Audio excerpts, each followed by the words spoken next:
கூட்ட நெரிசலில் சிக்கி 39 பேர் உயிரிழந்திருக்கும் நிலையில் பாதிக்கப்பட்டவர்கள் சம்பவத்தை நேரில் பார்த்தவர்கள் பேட்டியளித்திருக்கிறார்கள். அதனை தற்போது காணலாம். உங்க வீடு இங்கே தான் இருக்கு, இந்த இடத்துல தான் அவர் நின்று பேசினார் இல்லையா? அப்ப என்னென்னலாம் நடந்தது? அந்த பஸ் வரும்போது என்னென்ன நடந்தது? பஸ் வரும்போது கூட்டம் ரொம்ப நெரிசலாக இருந்தது. மக்கள் ரொம்ப குறுகலான பாதையாக போச்சு. அந்த டைம் இந்த டைம் டிவைடட் வச்சு இருந்ததுனால ரொம்ப நெரிசலாக இருந்ததுனால இந்த அசம்பாவிதம் நடந்திருக்கு. இப்போ என்னென்ன சேதம்லாம் ஏற்பட்டிருக்கு? பார்த்தா ஃபுல்லாக செருப்பாக கிடக்கு, வீடுலாம் நிறைய இதில் ஓடெல்லாம் எடுக்கு. கிட்டத்தட்ட ஒரு 10-25,000 ரூபாய்க்கு பக்கமாக சேதமாயிருக்கு. ஓடெல்லாம் ஓடு மேலே ஷீட் மாட்டினது எல்லாம் ஷீட் மேலே ஏறி வந்ததுனால ரொம்ப சேதமாக இருக்கு. வண்டி வரங்க அங்கே வரும்போதே எல்லாம் ரசிகர்கள் என்ன பண்ணிட்டாங்க, கிட்ட போக ஆரம்பிச்சிட்டாங்க. கிட்ட போக ஆரம்பித்தோடனே அவன் பேச ஆரம்பித்தோடனே எல்லாம் மேலே ஏறி இந்த மரம் ஒடிஞ்சு விழுந்துருச்சு. மரம் ஒடிஞ்சு விழுந்தோடனே வண்டி கீழே விழுந்தோடனே அதை தாண்டி போகிறப்ப எல்லாம் அதில் தொப்பு மேலே விழுந்துட்டாங்க. கூட்டம் வர ஆரம்பித்தோடனே அந்த பக்கம் இந்த பக்கம் எல்லாம் நடுவில் தான் மாட்டிக்கிட்டாங்க. நான் அப்படியே ஒரு ஓரமாக போயிட்டேன். இது விஜய் பஸ் வந்துட்டு இருக்கும் போதே முன்னாடியே கொஞ்சம் ரகல ஆரம்பிச்சிருச்சாங்க. எல்லாம் கிட்ட வர இவனுக்கெல்லாம் போய் கிட்ட போயிடலாம்னு சொல்லி போகும்போது எல்லாத்தையும் தடுத்து நடு சென்டரில் மாட்டிக்கிட்டாங்க. இல்ல அப்ப அவர் விஜயோட பஸ் வந்ததுக்கு அப்புறம் எல்லாரும் கத்துனாங்கல்ல இங்க இருந்து.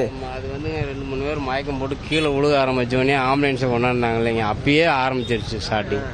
பேசுறதுக்கு முன்னாடியே 10 பேர் 15 பேர் விழுந்துட்டாங்க கீழே. விழுந்து அப்பயே மயக்கமாக வந்துருச்சு. காலையிலேருந்து இருக்காங்க. சோறு தண்ணி இல்லை, தண்ணி வசதி இல்லை, ரொம்ப அதெல்லாம் போலீஸ் பாதுகாப்பு வேறு ரொம்ப இல்லை. இப்போ என்ன தண்ணி இல்லையா? காலையில் எத்தனை மணிலேருந்து இருக்கிறது? நாங்கள் 8:30 மணிலேருந்து இருந்தேங்க. 8:30 மணிலேருந்து நைட்டு 7 வரைக்கும் இருந்தேன். தண்ணி ரொம்ப தட்டுப்பாடுங்க. தண்ணி வேறு ரொம்ப தட்டுப்பாடு. சாப்பாடு இல்லாமல் எல்லாம் கிறங்கி போயிட்டாங்க. அப்போ விஜய் பைபாஸ்லேருந்து மெதுவாக ஊர்ந்துக்கிட்டே வந்தப்ப ஆயிரக்கணக்கான கூட்டம் அவர் பின்னாடியே வந்தது. இங்கே ஏற்கனவே ஸ்டேஜில் ஆயிரக்கணக்கான கூட்டம் நின்றுட்டு இருந்தாங்க. அவங்க விஜய் பின்னாடியே ஒரு கூட்டம் வரும்போது இங்க தள்ளுமுள்ளு நடக்குது, இந்த ஜெனரேட்டர்லாம் மேலே ஏறுறாங்கன்னு சொல்லி இங்கிருந்து போலீஸ் லத்தி சார்ஜ் பண்ணி அவங்கள துரத்தி விட்டாங்க. கிழக்கிருந்து ஒரு கூட்டம் மேக்க வந்தது, மேக்கிருந்து ஒரு கூட்டம் கிழக்கு போச்சு. நடுவில் சிக்கின குழந்தைங்க பொம்பளைங்கலாம் மாட்டிக்கிட்டாங்க. அவங்களால சமாளிக்க முடியல. ஆம்புலன்ஸ் வரிசையா வந்துகிட்டு இருந்தது. விஜய் பேசிக்கிட்டு இருக்கிறப்ப ஆம்புலன்ஸ் நிறைய வந்தது.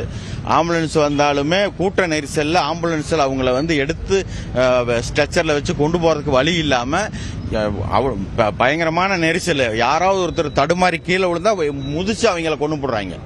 அந்த மாதிரி தான் நடந்தது. கீழே சாஞ்சவங்க எல்லாம் மாட்டிக்கிட்டாங்க.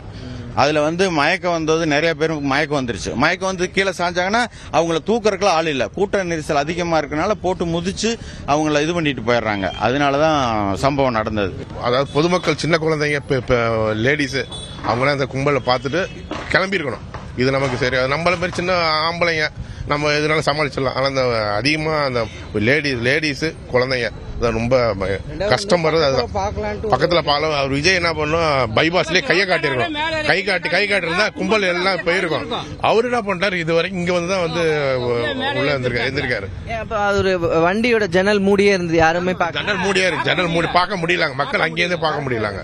இங்க வேற அந்த நேரத்துல வேற தண்ணி கிடைச்சிச்சா? என்ன மாதிரி இருந்தது? தண்ணி கிடைக்க வாய்ப்பு இருந்தாலுமே அவ்வளவு கூட்டத்துல போய் தண்ணி குடிக்கிறது கொஞ்சம் கஷ்டம் தானே.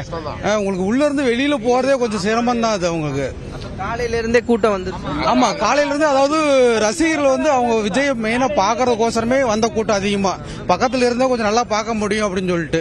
தண்ணி கிடைச்சிருந்தா தண்ணி இருந்திருக்காங்க. இவ்வளவு மயக்கம் அதிகமான தண்ணி குடிச்சிட்டு இருந்திருப்பாங்க. எல்லாம் காலையில இருந்து வந்ததுனால எல்லாம் பசி மயக்கம் ஒண்ணுமே. அதுதான் அதிக உயிரிழப்பு காரணமே தண்ணி. மேக்சிமம் தண்ணி கிடைச்சிருந்தா உயிரிழப்பு ஏற்பட்டிருக்காதுங்க.